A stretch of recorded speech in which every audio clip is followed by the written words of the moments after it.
आप सभी का यूट्यूब चैनल A1 स्टडी में स्वागत है।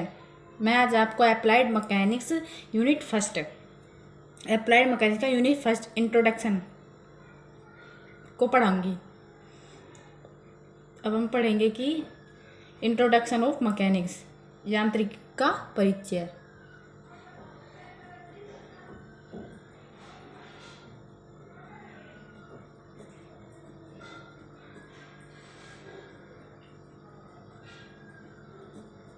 Introduction of mechanics.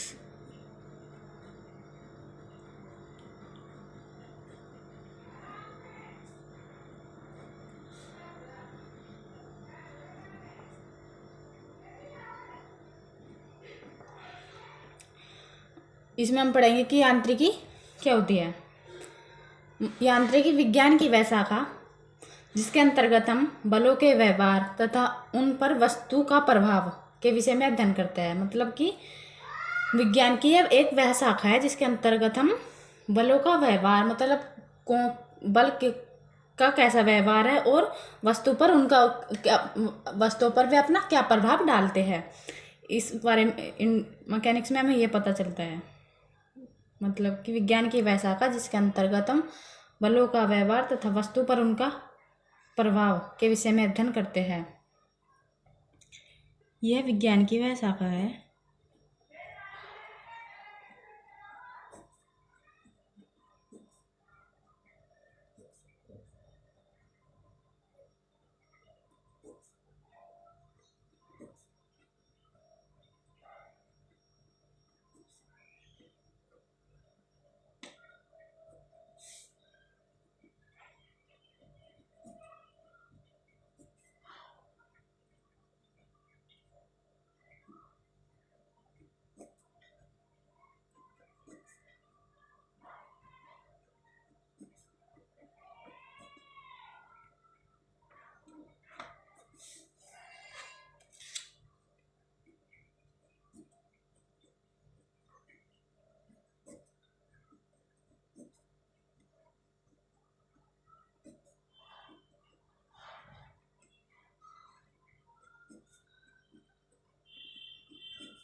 मैकेनिक्स कहलाती है। अब पढ़ेगी कि यांत्रिकी की शाखाएं।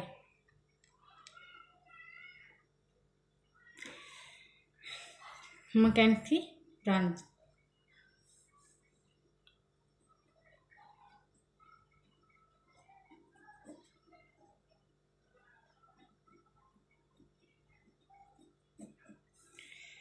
यांत्रिकी मैकेनिक्स दो प्रकार की होती है, स्थिति विज्ञान और गति विज्ञान। यांत्रिकी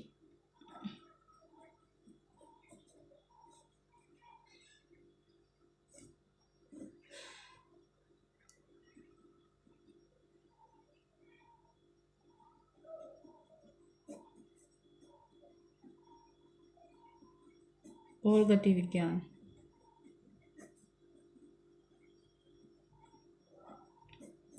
अब गति विज्ञान भी दो प्रकार की होती है, एक शुद्ध गति विज्ञान और एक बल गति विज्ञान।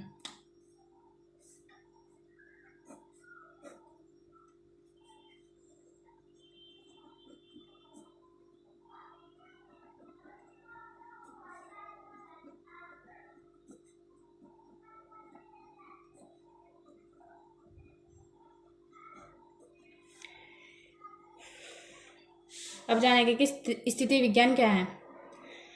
स्टैटिक स्थिति विज्ञान वह विज्ञान है जिसके अंतर्गत हम केवल विराम अवस्था, जो वस्तु विराम अवस्था में उसका अध्ययन किया जाता है। मतलब कि स्थिति विज्ञान वह है जिसका हम विराम अवस्था में वस्तुओं का अध्ययन करते हैं, विराम अवस्था में अध्ययन करते हैं, स्थिति विज्ञान कहलाती है।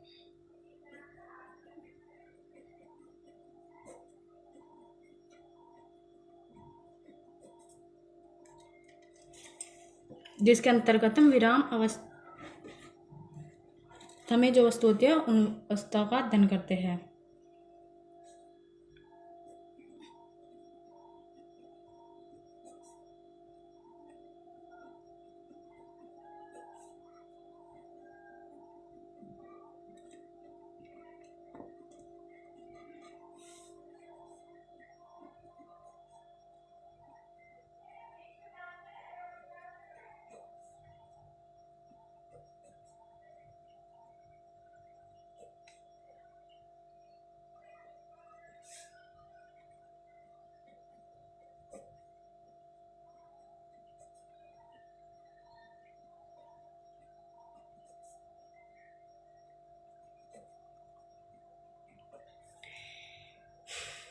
गति विज्ञान।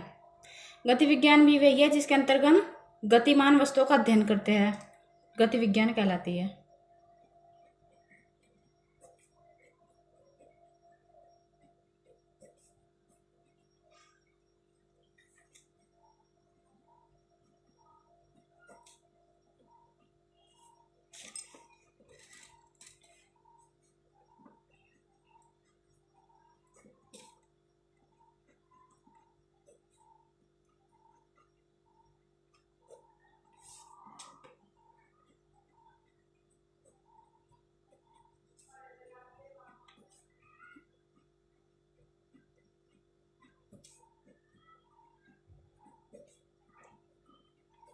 गति विज्ञान कहलाती है।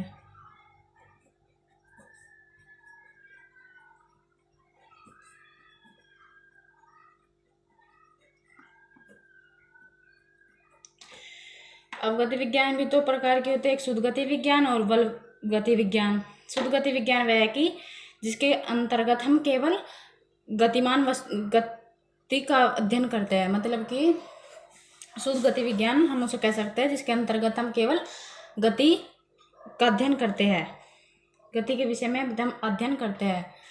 और बल गति विज्ञान वह है जिसके अंतर्गत हम गति के साथ साथ बल का भी अध्ययन किया जाता है, बल गति विज्ञान कहलाता है। ये तो नॉर्मली बात है, वैसे ही पढ़ लेना बुक में से। शुद्ध गति विज्ञान समझ तो आ गया होगा कि शुद्ध गति विज्ञान क्या है। शुद्ध गति विज्ञान वह है जिसमें केवल हम गति से संबंधित अध्ययन करते हैं। और शुद्ध बल गति विज्ञान है कि जिसमें बल और गति दोनों का अध्ययन किया जाता है।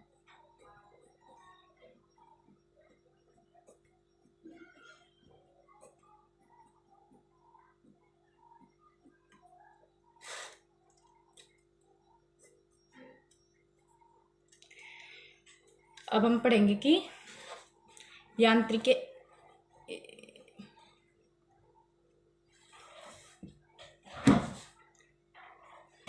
की अन्य शाखाएं।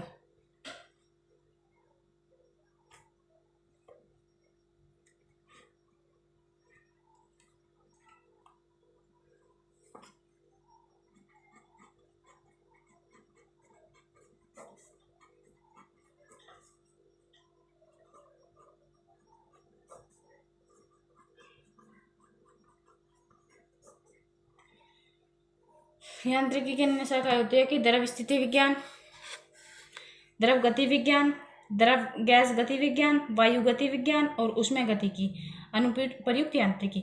आप समझते हैं कि द्रव गति स्थिति विज्ञान क्या है। मतलब द्रव स्थिति विज्ञान वह है कि जिसके अंतर्गत हम द्रवों के विषय में अध्ययन करते हैं।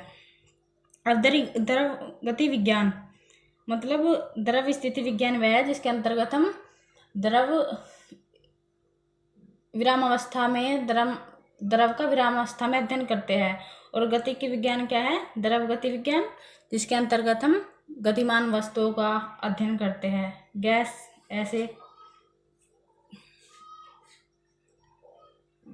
गति विज्ञान जिसके अंतर्गत हम गैस संबंधित अध्ययन करते हैं। और वायु गति विज्ञान भी वही जिससे हम वायु संबंधित रिलेटेड सब ये सब पता चलता है हमें। अब हम पढ़ेंगे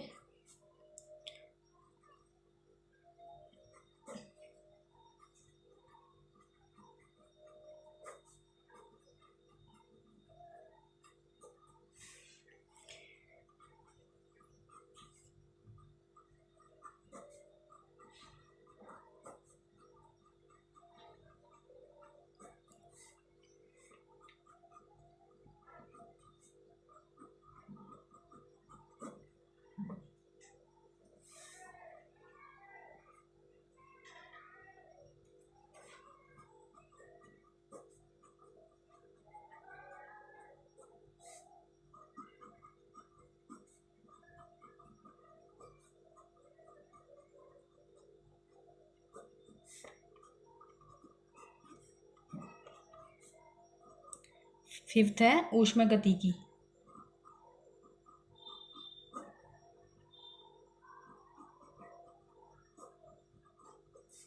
और सिक्स्थ है अनुप्रयुक्त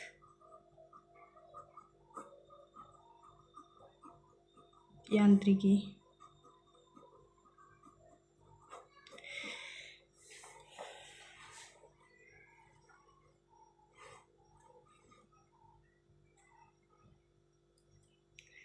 अब हम पढ़ेंगे कि अनुप्रयुक्त यांत्रिकी क्या होती है।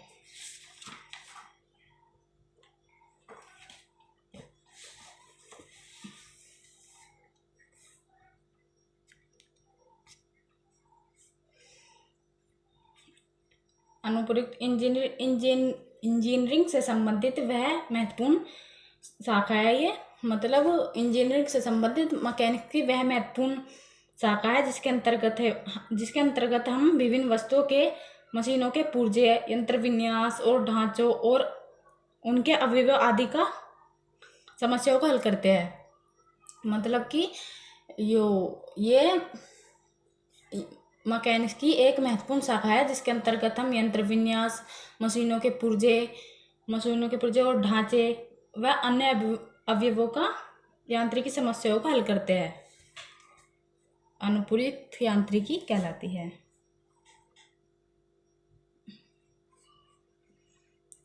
इंजीनियरिंग की वह महत्वपूर्ण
अब आ गया होगा समझ में क्या है ये अनुप्रयुक्त यांत्रिकी। मतलब कि इंजीनियरिंग की वह शाखा जिसके अंतर्गत हम विभिन्न वस्तुओं जैसे मशीन के पुर्जे, यंत्र विन्यास मतलब कि यंत्रों को अलग अलग खोलना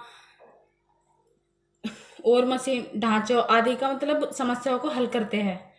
मैकेनिक्स अनुप्रयुक्त अप्लाइड मैकेनिक्स कहलाती है, जिसकी सहायता से हम मशीन के पुर्जे किस तरह का है, ये क्या है, मशीन और ढांचे, यंत्र विन्यास, इनके बारे में जानकारी प्राप्त होती है। मतलब इनकी समस्याओं का हल करते हैं, जानकारी प्राप्त होती है, अप्लाइड मैकेनिक्स कहलाती है। अब बात करेंगे हम यूटिलिटी ऑफ मैकेनिक्स, मतलब कि यांत्रिकी की उपयोगिता। यांत्रिकी की उपयोगिता दैनिक जीवन में क्या है, ये बहुत इंपॉर्टेंट क्वेश्चन है। हर ईयर ये क्वेश्चन आता है एग्जाम में।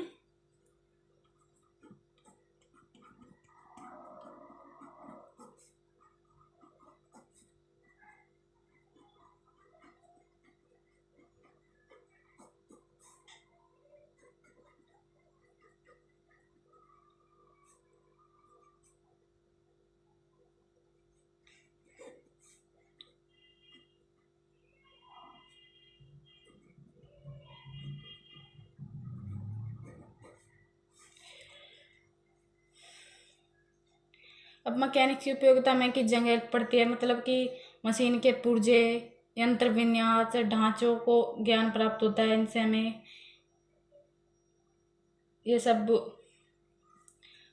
इंजीनियरिंग में इसका बहुत अधिक उपयोगिता है।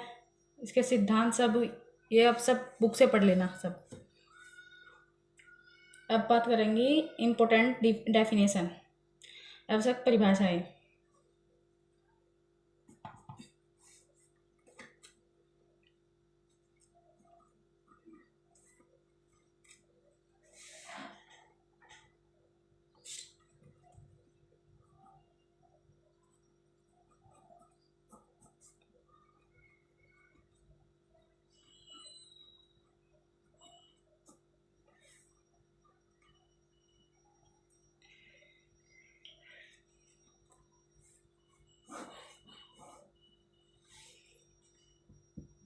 बात करेगी पदार्थ।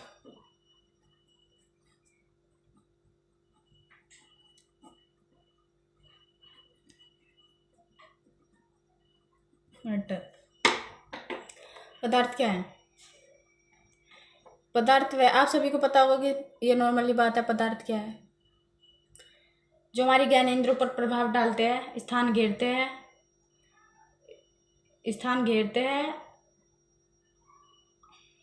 वही पदार्थ कहलाता है। जो हमें सूंघने, छूने, सुनने, जिसको हमें सूंघने, छूने,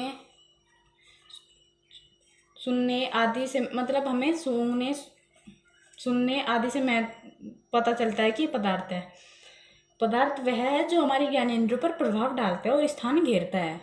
अब हम हर वस्तुओं को पदार्थ नहीं कह सकते। स्थान, वायु को हम पदार्थ नहीं कह सकते, वो स्थान घेरती नहीं है। महसूस करते हैं बस हम उसे।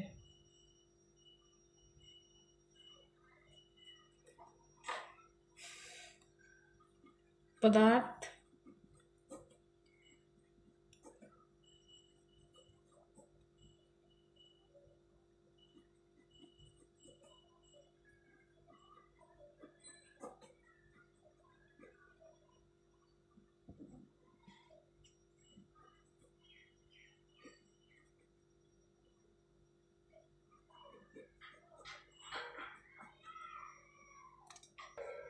ज्ञानेंद्रियों पर प्रभाव डालते हैं।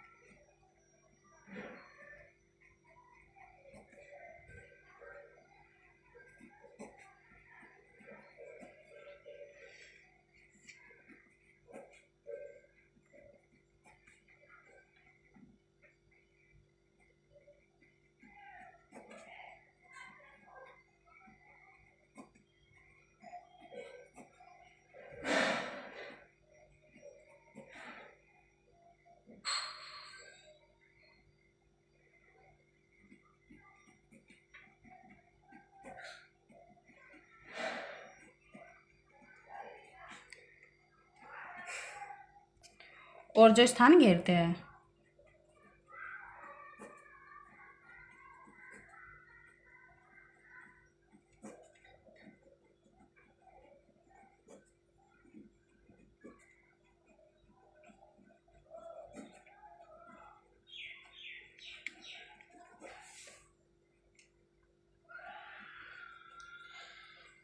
समझ आ गया होगा कि पदार्थ क्या है। जो हमारी ज्ञानेंद्रियों पर प्रभाव डालते हैं, स्थान घेरते हैं, पदार्थ कहलाते हैं। पिंड या वस्तु, बॉडी। पिंड का भी पता ही होगा सभी को। यह पदार्थ का एक वह भाग होता है जो एक निश्चित स्थान घेरता है, जिसका द्रव्यमान और आयतन निश्चित होता है। मतलब ये पदार्थ का एक वह भाग है। अभी पढ़ा कि पदार्थ क्या है, अभी यह उसी का ही भाग है जो स्थान घेरता है, जिसका आयतन निश्चित और द्रव्यमान निश्चित होता है।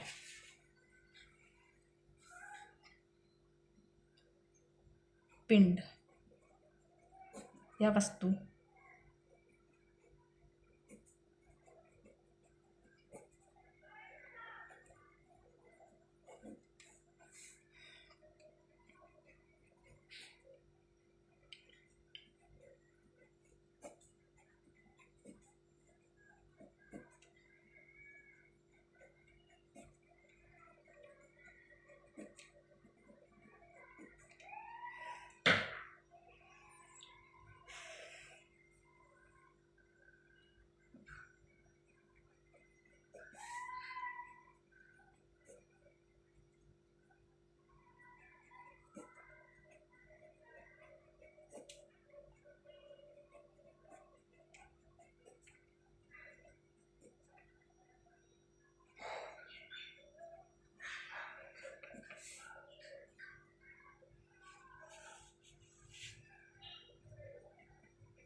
आपको समझ आ गया होगा क्या है पदार्थ। मतलब पदार्थ का वह भाग है जिसका जो एक निश्चित स्थान घेरता है, जिसका द्रव्यमान और आयतन निश्चित होता है, उसे हम पिंड बॉडी वस्तु कहते हैं। अब दृढ़ दृढ़ पिंड या वस्तु रिगिड बॉडी। रिगिड बॉडी क्या है? मतलब रिगिड बॉडी को हम कह सकते हैं कि जिस पर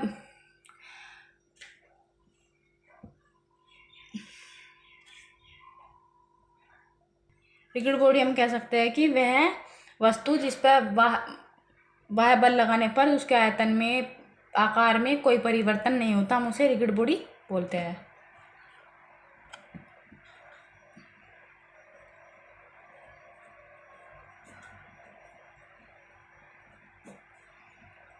दृढ़ पिंड या वस्तु।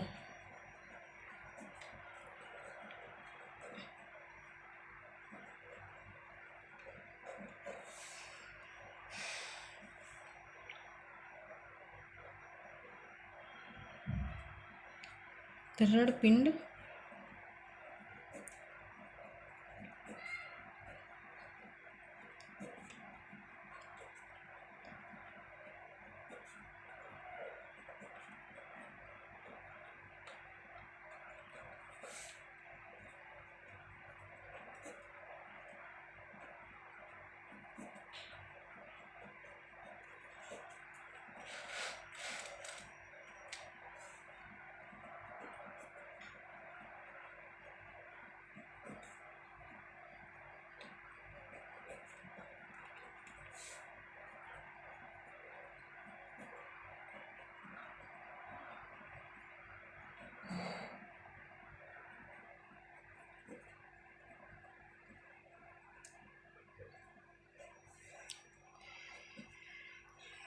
इम्पोर्टेंट क्वेश्चन है ये। रिगिड बॉडी क्या है? समझ आ गया होगा कि मतलब जिसका कोई यह पिंड या वह वस्तु है जिस पर हम कोई बाह्य बल लगाएंगे, उसके आकार में कोई परिवर्तन नहीं होगा, उसे हम दृढ़ पिंड बोल सकते हैं। अब बात करेंगे कि कण पार्टिकल्स क्या होते हैं।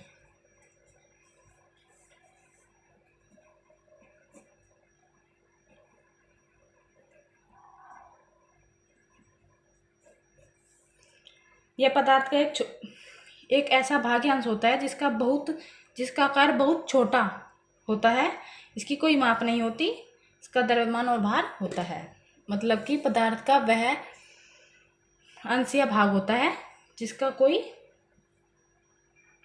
माप नहीं होती, द्रव्यमान और भार होता है।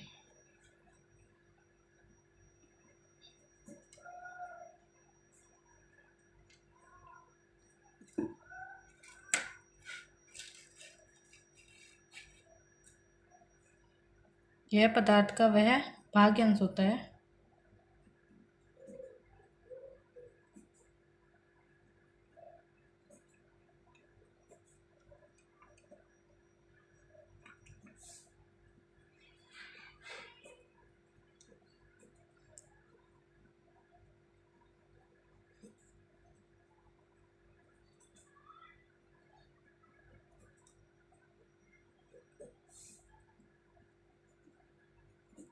केवल भार होता है।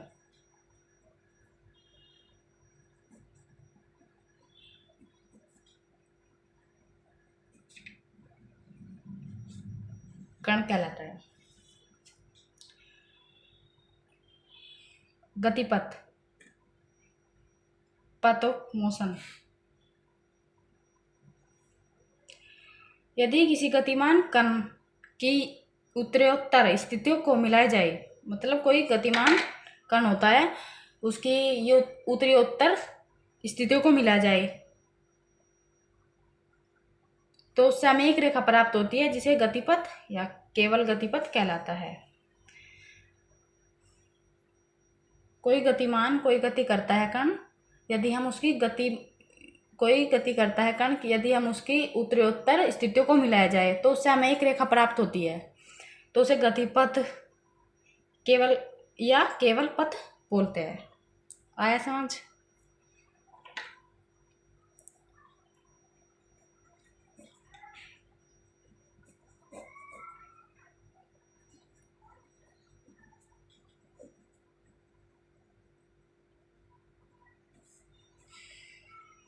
किसी गतिमान कण की उत्तरोत्तर स्थिति को मिलाने पर हमें एक रेखा प्राप्त होती है।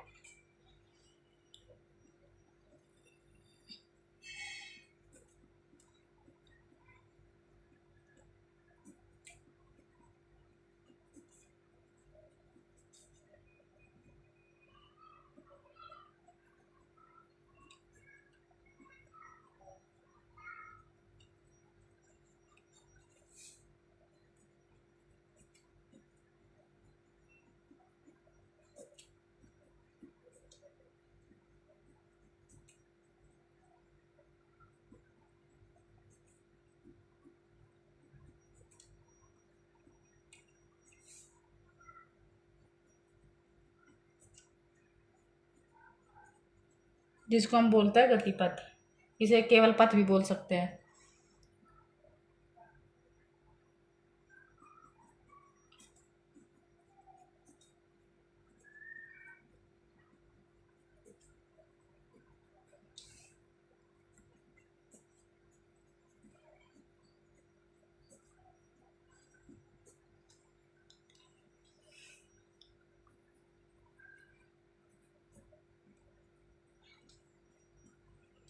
अगला टॉपिक है हमारे गति के प्रकार। गति के प्रकार हम अगले लेक्चर में पढ़ेंगे। क्या कितने गति के प्रकार होते हैं और कितनी प्रकार सरल रेखा गति, वक्रीय गति और घूर्णन गति, अगले लेक्चर में पढ़ेंगे। आप सभी हमारे यूट्यूब चैनल को लाइक कीजिए, सब्सक्राइब कीजिए और शेयर कीजिए।